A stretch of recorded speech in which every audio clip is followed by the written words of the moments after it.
নমস্কার বন্ধুরা, কেমন আছো? আশা করি তোমরা সবাই ভালো আছো।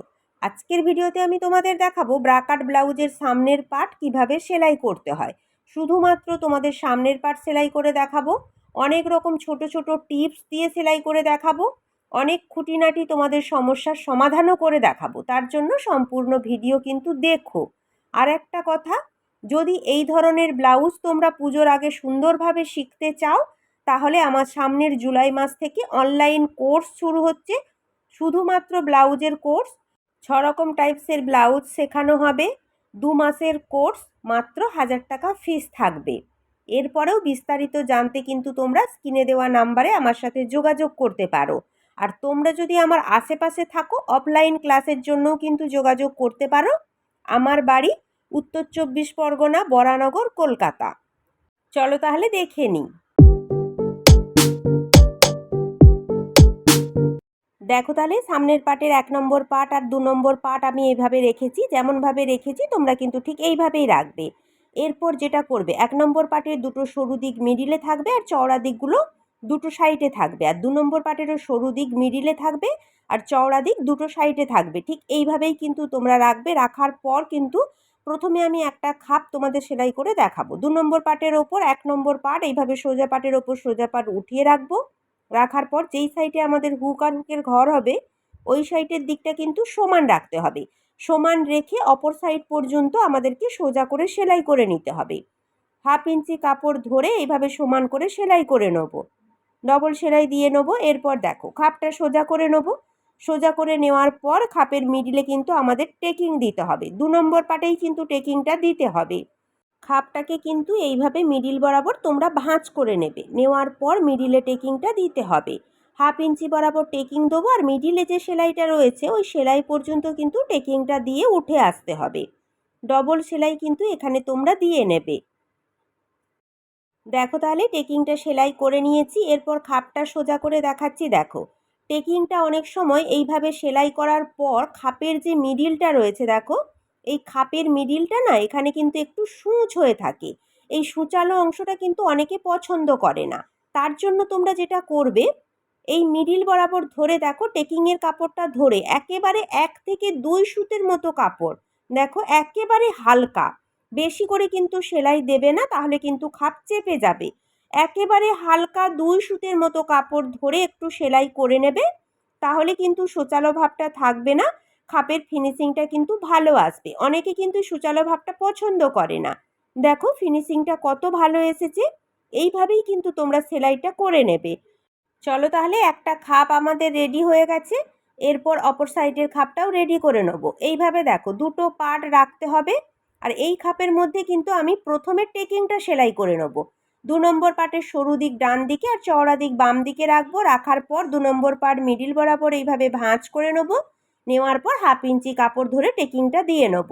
নেওয়ার পর দেখো খাপটা এইভাবে সোজা করে নেব। নেওয়ার পর 2 নম্বর পাটের ওপর 1 নম্বর পাট দেখো ঠিক এইভাবে সোজা পাটের ওপর সোজা পাট উঠিয়ে রাখবো। যেই সাইডে হুক আর হুকের ঘর হবে ওই সাইড থেকেই কাপড় কিন্তু সমান করে ধরে অপর সাইড পর্যন্ত 1/2 ইঞ্চি বরাবর প্রথমে সোজা করে সেলাই করে এখানে কিন্তু ডবল সেলাই দিয়ে নেব। দেখো তাহলে খাপ সেলাই করে নিয়েছি। এরপর সেলাই বরাবর এইভাবে ভাঁজ করে ধরে একটু হাত দিয়ে চেপে নেব। দেখবে খাপের ফিনিশিংটা কিন্তু খুব ভালো আসবে। দেখো তাহলে ফিনিশিংটা কত ভালো এসেছে। দুটো খাপ কিন্তু আমাদের রেডি হয়ে গেছে। এরপর খাপ দুটো এইভাবে পাশাপাশি রেখে দুটো সাইডে দেখো এসপার দুটো এইভাবে সমান করে বসিয়ে তোমরা প্রথমে দেখে নেবে, তাহলে তোমাদের সেলাই করতে সুবিধা হবে। এরপর একটা সরিয়ে দেখো আর একটা খাপের ওপর এসপার এইভাবে উঠিয়ে রাখবো। রাখার পর দেখো গলার দিক থেকে সেলাই শুরু করে নিচ পর্যন্ত সেলাইটা করে নেব। হালকা হাতে কিন্তু তোমরা সেলাই করবে, কাপড় টানবে না। এখানে কিন্তু কাপড় অনেক সময় বেড়ে যায়, বেশিরভাগই কিন্তু কাপড় বড় হয়ে যায়, কারণ এসপাটের সাইডটা কিন্তু আমাদের তেরচা রয়েছে। দেখো এসপাটটা সেলাই করে নিয়েছি। আমার দেখো নিচের দিকে এসপাটের কাপড় হালকা একটুখানি বড় হয়েছে, বুঝতে পেরেছো? এইটুখানি দেখো, শুধু এইটুকুই বড় হয়েছে। এইটুকু এইভাবে সমান করে কাটিং করে নিলেই কিন্তু হয়ে যাবে। একটু আদ্রু কিন্তু এইরকম বড় ছোট হতেই থাকে, তোমরা ভয় পেও না, সমান করে কাটিং করে নেবে। একই রকমভাবে অপর সাইডের খাপটাও রেডি করে নিয়েছি। এখানেও দেখো এসপাটের কাপড়টা হালকা একটু বড় হয়েছিল, আমি সেটাও কাটিং করে নিয়েছি। বুঝতে পেরেছো? সমস্যার কিন্তু সমাধান করা যায়, একটু আধটু সমস্যা কিন্তু হয়, কোনো চিন্তার কারণ নেই। এরপর বেল্টের পার্ট দুটো এইভাবে বসিয়ে তোমরা দেখে নেবে। নেওয়ার পর তোমরা যেটা করবে, একটা সরিয়ে রাখবো আর একটা দেখো খাপের পাটের ওপর বেল্টের পার্ট উঠিয়ে রাখবো, সোজা পাটের ওপর সোজা পাট, আর যেই সাইডে হুক আর হুকের ঘর হবে ওই সাইড থেকেই কিন্তু কাপড় সমান করে ধরে অপর সাইড পর্যন্ত সোজা করে সেলাই করে নেব। টেকিংয়ের কাপড়টা একটু হালকা ভাঁজ করে নেবে, তাহলে খাপের ফিনিশিংটা ভালো আসবে। দেখো তাহলে বেল্টের পার্ট আমি এখানে সেলাই করে নিয়েছি, তোমরা এইভাবে সেলাই করে নেবে। ঠিক একই রকমভাবে দেখো অপর সাইডের পার্টটাও রেডি করে নিয়েছি। সেলাই কিন্তু একই রকম হবে, একটা দেখালেই কিন্তু তোমরা সেলাইটা শিখতে পারবে। এরপর বেল্টের পার্টের ওপর দিয়ে আমাদের সেলাই দিতে হবে। তার আগে তোমরা যেটা করবে দেখো, খাপের সেলাই, মিডিলে খাপের সেলাই আর বেল্টের সেলাই, দুটো সেলাই যেন এইভাবে সমান বরাবর থাকে, একবার তোমরা ভালো করে সমান করে বসিয়ে দেখে নেবে। অনেকে কিন্তু আমাকে কমেন্ট করে যে খাপের সেলাই আর বেল্টের সেলাই এখন যে বসিয়ে আমি দেখছি এই সময়টা সমান থাকে, যখন আমরা হুক পট্টি আর হুকের ঘর পট্টি সেলাই করি তখন কিন্তু ওপর নিচ হয়ে যায়। তাহলে তোমরা কিভাবে সমাধান করবে সেটাও আমি দেখিয়ে দেবো।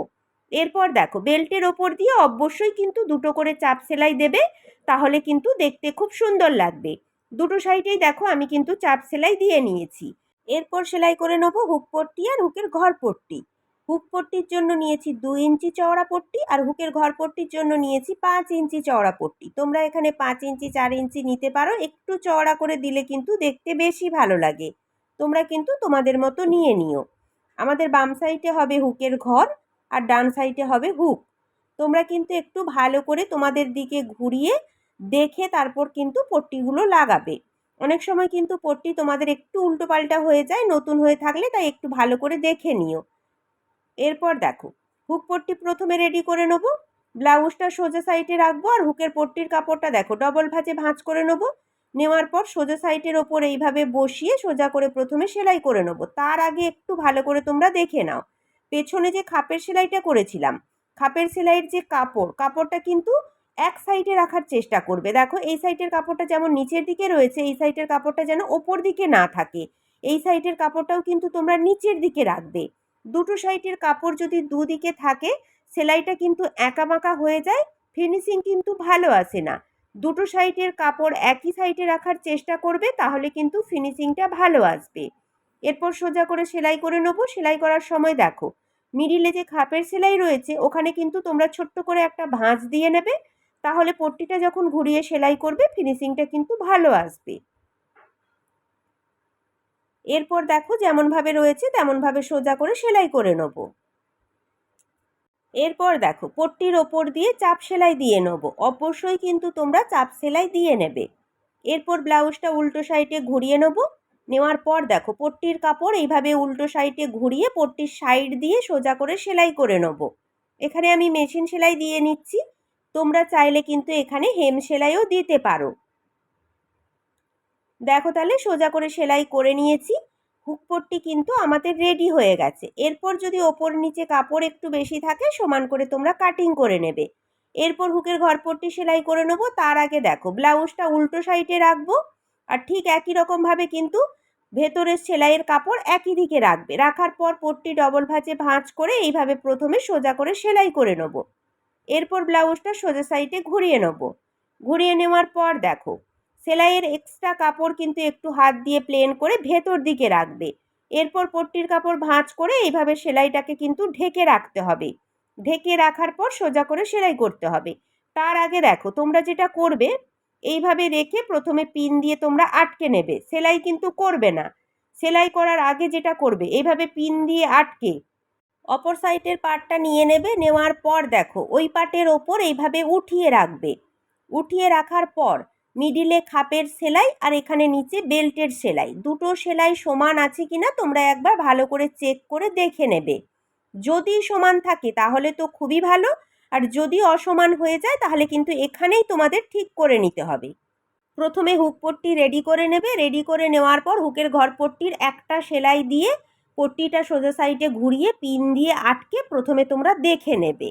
সোজা সাইডে ঘুরিয়ে ডবল সেলাই কিন্তু দেবে না, তার আগে তোমরা চেক করে দেখে নেবে। যাদের তোমাদের এই জিনিসটা বা এই সমস্যাটা হয়ে থাকে কম বেশি হয়ে যায় তোমরা অবশ্যই এইভাবে চেক করে নেবে।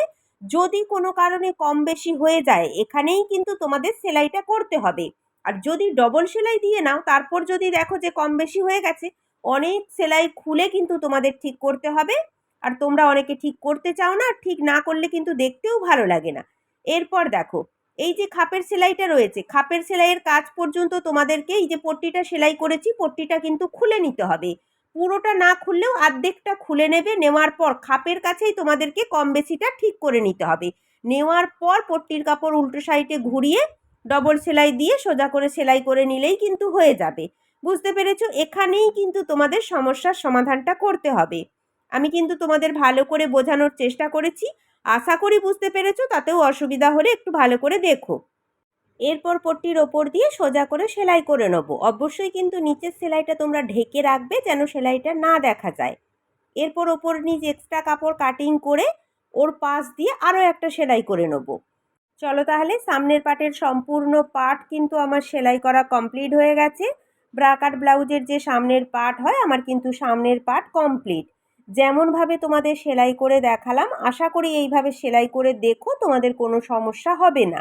আর যে ছোট ছোট সমস্যাগুলো তোমাদের আমি সমাধান করে দিলাম তোমরা কিন্তু মন দিয়ে দেখো আর এইভাবেই কিন্তু সমাধানটা করে নিও। চলো তাহলে আজকের ভিডিও আমার এই পর্যন্ত। যদি আমার ভিডিও তোমাদের একটু ভালো লেগে থাকে বা কোনো উপকারে এসে থাকে তাহলে বলবো অবশ্যই ভিডিওটিতে একটি লাইক দিও। চ্যানেলটিকে সাবস্ক্রাইব করে আমার পাশে থেকো। আর এই ধরনের ব্লাউজ যদি তোমরা শিখতে চাও তাহলে কিন্তু তোমরা অনলাইন বা অফলাইনের জন্য আমাকে কিন্তু ফোন করতে পারো। আমি অফলাইনেও ক্লাস করাই, আবার অনলাইনে সামনের জুলাই মাস থেকে যে ক্লাসটা হবে তার জন্যও কিন্তু তোমরা ফোন করে যোগাযোগ করতে পারো। আমার কিন্তু নাম্বার দেওয়া রয়েছে। চলো তাহলে তোমরা ভালো থেকো। নমস্কার।